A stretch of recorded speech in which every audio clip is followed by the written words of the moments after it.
గారి నాయకత్వం, జై తెలంగాణ. హరీష్ అన్న గారి నాయకత్వం.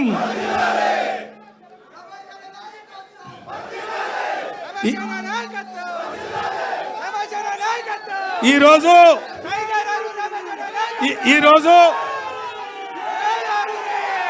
నా జైనింగ్ లో భాగంగా వర్ధన్నపేట నియోజకవర్గంలోని లేదా ఇతర మండలాల నుండి పెద్ద ఎత్తున తరలి వచ్చిన పార్టీ శ్రేణులకు, ఉద్యమకారులకు, వివిధ పార్టీల నుండి నాతో పాటు ఈరోజు బీఆర్ఎస్ పార్టీలో చేరుతున్న ప్రతి ఒక్కరికి, మా మహిళా ప్రతినిధులకు, గౌరవ ఎంపీపీలకు, గౌరవ జడ్పీటీసీలకు, గౌరవ కార్పొరేటర్లకు, గౌరవ మాజీ కార్పొరేటర్లకు, ప్రతి ఒక్కరికి ఈరోజు నాతో పాటు జాయిన్ అవుతున్న మీ అందరికీ ముందుగా శిరస్సు వంచి నమస్కరిస్తున్నా. మరి ఈ కార్యక్రమ ముఖ్య అతిథులు పెద్దలు రామన్న గారు మరి ఎప్పుడు నన్ను ఒక తమ్మునిగా గత 12 సంవత్సరాలు 13 సంవత్సరాలుగా ఒక తమ్మునిగానే నన్ను అన్ని విధాలుగా సహకరించిన మా రామన్న గారికి, మరి వేదిక పైన ఉన్న పెద్దలు హరీష్ అన్న గారు ప్రజా జీవితంలో, నియోజకవర్గ అభివృద్ధిలో, ప్రజల కష్టసుఖాల్లో, అడ్మినిస్ట్రేషన్లో ఒక శాసనసభ్యులు ఏ విధంగా ఉండాలని నిత్యం ఎప్పుడూ నన్ను అలర్ట్ చేసిన మా హరీష్ అన్న గారికి, మరి పెద్దలు గౌరవనీయులు మా అన్నగారు పోయినప్పటి నుండి ఏంద్ర తమ్మి ఎప్పుడొస్తావు అని మరి నన్ను ఈ ఇంటికి తీసుకొచ్చిన మా దయన్న గారికి, గౌరవ మంత్రివర్యులు సత్యవతక్క గారికి, గౌరవ పెద్దలు మరి పల్లా రాజేశ్వరన్న ఎక్కడ కలిసినా ఎట్టి పరిస్థితులను రిటర్న్ రావాల్సిందే అని నాకు స్వాగతం పలికిన మా రాజేశ్వరన్న గారికి, గౌరవ పెద్దలు ఎమ్మెల్సీ గారు, మరి వారు ఎమ్మెల్సీగా నేను ఏ పని అడిగినా ఎప్పుడైనా మా ప్రజాప్రతినిధులకు మరి వారి నిధులు కానీ అన్ని విధాలుగా సహకరించిన మా సీనన్న గారికి, మా జిల్లా అధ్యక్షురాలు జ్యోతక్క గారికి, లలితక్క గారికి, వెంకన్న గారికి, బాలమల్లన్న గారికి, ఇంకా చాలామంది వేదిక పైన ఉన్న పెద్దలకు అందరికీ కూడా నేను పేరు పేరున శిరస్సు వంచి నమస్కరిస్తూ, మా పత్రికా మిత్రులకు కూడా నేను పేరు పేరున నా యొక్క నమస్కారం.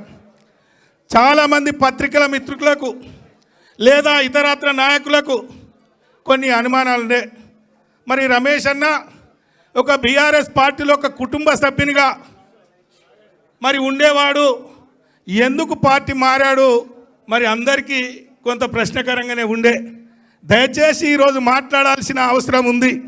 మీ అందరినీ చూస్తుంటే, మరి ఈ పెద్దల్ని చూస్తుంటే నాకు ఒక ఫీలింగ్ వస్తుంది. చిన్నప్పుడు ఎవడన్నా పిల్లగాడు ఇంటి నుంచి తప్పిపోతే గాయి తిరిగి ఇంటికి వస్తే ఎంత సంబరం ఉంటుందో తెలుసా?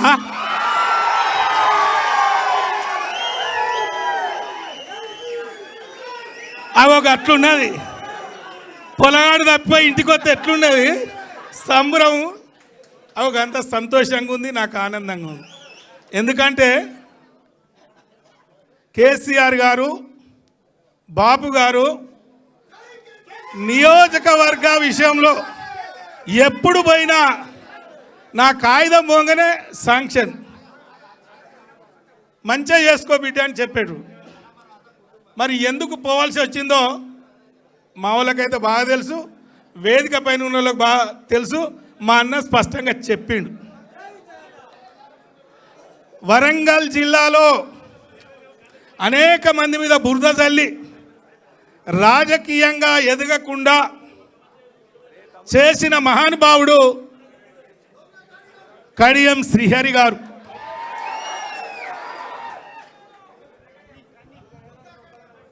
ఎన్నికల ముందు రేవంత్ రెడ్డితో ములాఖాత్ కుదుర్చుకొని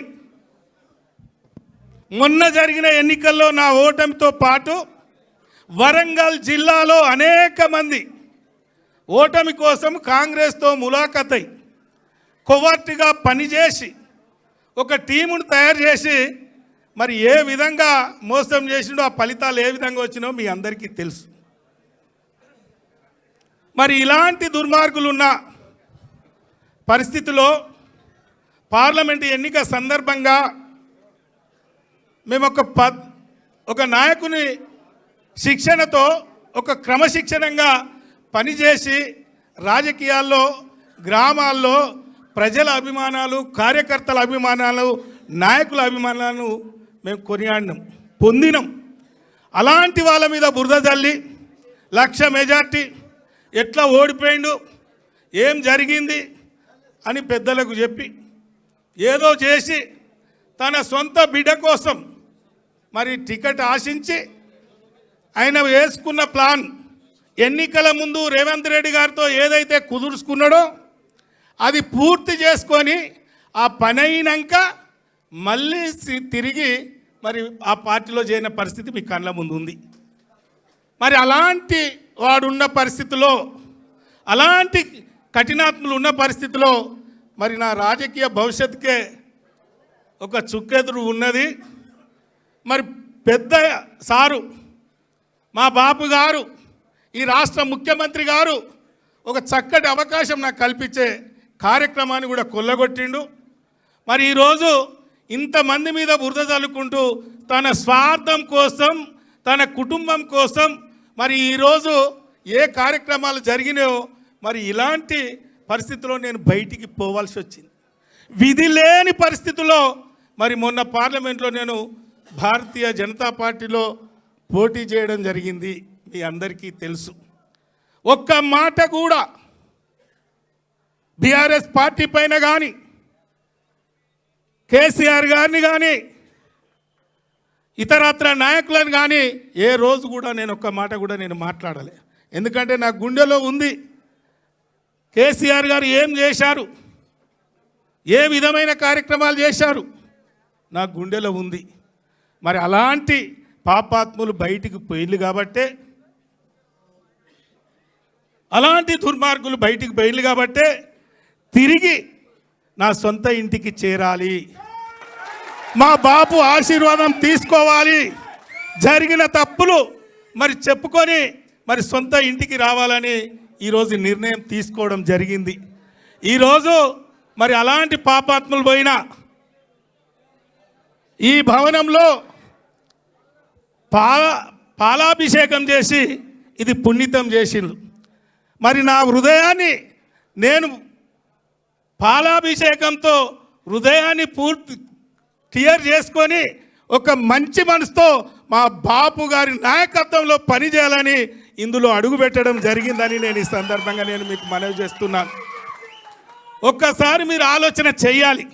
ఈరోజు కేసీఆర్ గారు ప్రభుత్వం పోయిన తర్వాత, బీఆర్ఎస్ ప్రభుత్వం పోయిన తర్వాత, కేసీఆర్ గారి ముఖ్యమంత్రిగా పక్కకు జరిగిన తర్వాత 2 సంవత్సరాల్లో ఈ రాష్ట్ర ప్రజలు ఏ విధమైన ఇబ్బందులు పడుతున్నారో మీరు గమనిస్తున్నారు.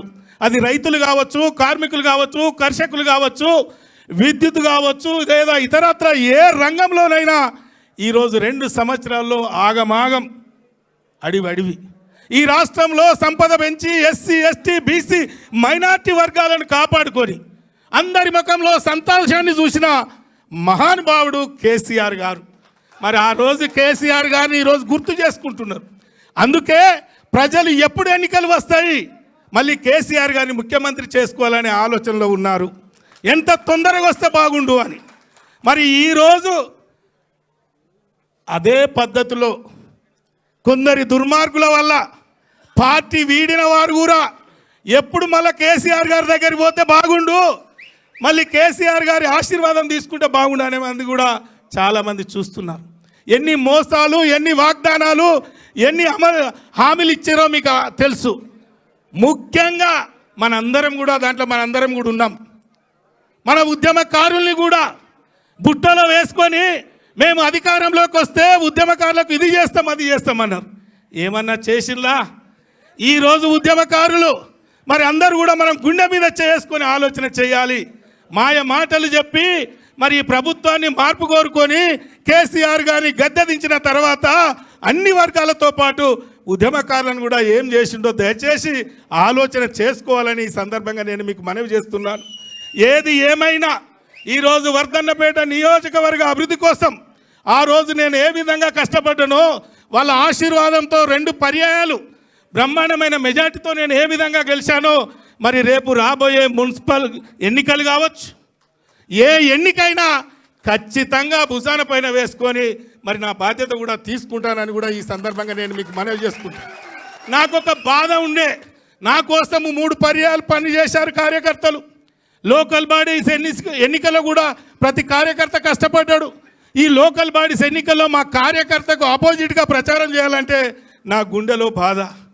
కేసీఆర్ గారు పెంచిన ఈ బిడ్డ మరి అలాంటి తప్పు చేయొద్దు అని నేను ఈరోజు మరి బీఆర్ఎస్ పార్టీలో చేరి కష్టపడ్డ కార్యకర్తకు అవకాశం వస్తే గెలిపించుకునే బాధ్యత తీసుకుంటానని కూడా ఈ సందర్భంగా నేను మీకు మనవి చేసుకుంటూ, మీ అందరికీ తెలుసు 2013 నుండి మొన్నటి వరకు ఏ ఎన్నిక వచ్చినా బ్రహ్మాండమైన మెజార్టీతో గులాబీ జెండాను మనం ఆ రోజు ఎగురవేసినాం. అదేవిధంగా ఈరోజు తప్పకుండా చేస్తాం.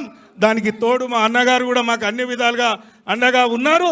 తప్పకుండా ముందుకు పోదామని కూడా ఈ సందర్భంగా నేను మనవి చేస్తూ, మరొక్కసారి నా కోసం కదిలి వచ్చిన పార్టీ శ్రేణులందరికీ, నాయకులకు, మరి వివిధ కార్యకర్తలు కూడా నేను శిరస్సు వంచి నమస్కరిస్తూ సెలవు తీసుకుంటున్నా. జై హింద్, జై తెలంగాణ, జై కేసీఆర్.